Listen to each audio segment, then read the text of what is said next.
At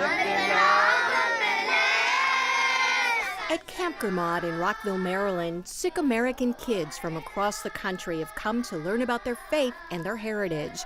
Rajwant Singh of the Sikh Council on Religion and Education is one of the organizers. The whole focus of the camp is to really prepare these youngsters to become so connected with the heritage and so much connected with the history that they don't feel any sense of inferiority when they go out in the world. Ready, set, go! That can be a difficult message when Sikh Americans in many areas continue to face discrimination and misunderstanding. Because of their turbans and beards, Sikh men are often mistaken as Muslims. Since 9/11, attacks against Sikhs have risen sharply, culminating on August 5, 2012, with the mass shooting of worshipers at prayer in Oak Creek, Wisconsin. I think that in the years after September 11th, the tragedy was just how normalized racism had become. So much so that when Oak Creek happened, it was devastating, it was demoralizing, but for many it wasn't a shock. The close-knit Sikh American community, which numbers about 500,000, felt the massacre deeply. We felt that all the bullets which were fired at the Sikhs and in the temple, they all hit our hearts. But 1 year later, Sikhs across the board say good has come out of the tragedy. The legacy of Oak Creek is not one of bloodshed, not one of tragedy, but how a community rose to bring people together, to heal, and to organize for lasting social change. Valerie Kaur is a filmmaker and director of the interfaith group Groundswell at Auburn Seminary. Her family came to America 100 years ago. She says her first reaction to news of the shooting was despair. Then her phone started to ring. People from all different colors and faiths were reaching out to me personally to tell me that they were with us. And this happened across the country. There was an outpouring of love and support that the Sikh community had never experienced before. Numerous interfaith vigils and special events were held in solidarity with the community. It was a source of encouragement for Sikhs, but also an opportunity to educate people about their religion. Many Sikhs say the Oak Creek tragedy drew them closer to their faith, especially to the teaching that they must maintain a spirit of chardikala, of optimism and hope. Valerie Kaur made a film about Oak Creek. She was there when they reopened the Gurdwara, or temple, after the shooting. When the FBI handed over the Gurdwara to the community when it was still a crime scene, when there was still blood in the carpets, when there were bullet holes in the walls, when the glass in the windows was shattered, and the community didn't wait a moment before they turned on the prayers, and to the sound of Sikh prayers began to clean up and rebuild the Gurdwara before my eyes. I saw the spirit of Chardikala, this everlasting hope and optimism in the community that day. She says she was also profoundly moved by how the Oak Creek Sikhs responded to the killer.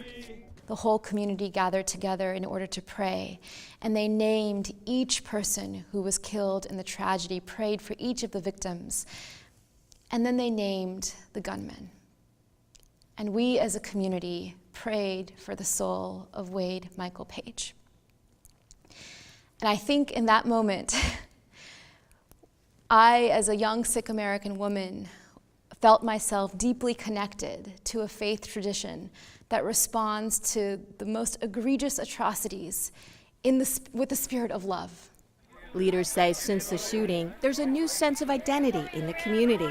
A lot of young people and a lot of Sikhs have come out more stronger because they felt that this is the time my community needs me. Young campers here say they take pride in being a Sikh. I'm actually really proud of my religion, so every time I see somebody, I'll tell them that I'm a Sikh, and I'll tell them what Sikhs are all about. Others, like 15-year-old Harnoor Singh, try to combat bullying at school and counter the kids who call him Osama.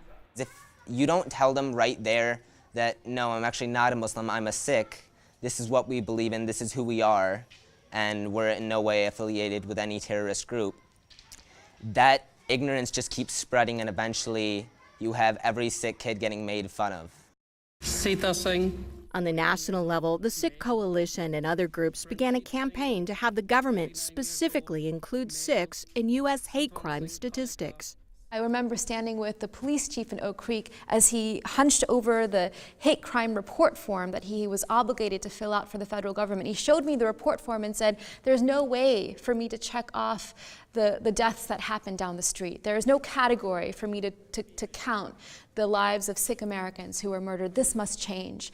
45 days after the massacre, Harpreet Singh Sani, whose mother was among those killed, became the first Sikh ever to testify before the U.S. Congress. He urged the government to track hate crimes against Sikhs, Hindus, and other minorities.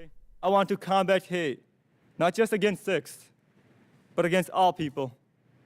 Senators, I know what happened at Oak Creek was not an isolated incident. I fear it may happen again if we don't stand up and do something. That law was finally passed in June. Now the Sikh community has a new campaign, urging the U.S. military to change its 1980s policies banning service members from wearing turbans or uncut hair.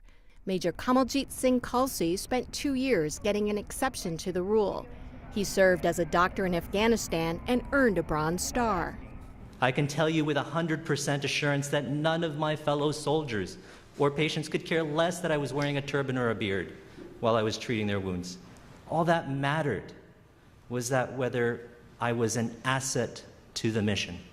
Sikhs have a long military tradition. Khalsi says for observant Sikhs, having a turban and unshorn hair are part of their religious uniform. Cutting one's hair is equivalent to adultery, so it is really a fundamental part of who we are. And just as you would not expect anybody to say cheat on his wife in order to get into the military, you cannot also expect somebody to cut their hair or lose their turban. Khalsi fashioned his own turbans, which allowed him to meet military requirements for helmets. 2 other Sikhs have also received accommodations to serve, but hundreds of others have not. Khalsi says changing the rules will have an impact beyond the military. If the military can say no, what happens is police, fire, EMS, all first responder agencies can say, you know what, military can say no, so we're also going to say no. And we have seen that. Service is an important part of the Sikh faith, and to commemorate the 1-year anniversary of Oak Creek, many Sikhs have planned special days of service.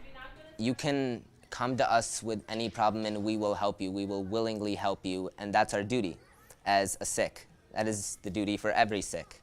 And in that way, we shouldn't be judged by how we look, but how we act as Sikhs. Many Sikhs say those traditions and beliefs have helped their community move beyond Oak Creek with confidence and strength. Even though we still face profiling and bullying and racial slurs and continued hate violence, despite all of this, I still have deep hope because I look to the resilience and the courage embodied in our young people. And I know that this generation, like generations before it, will carry on the banner of Chardi Kala, the Sikh spirit and the American spirit for years to come. I'm Kim Lawton reporting.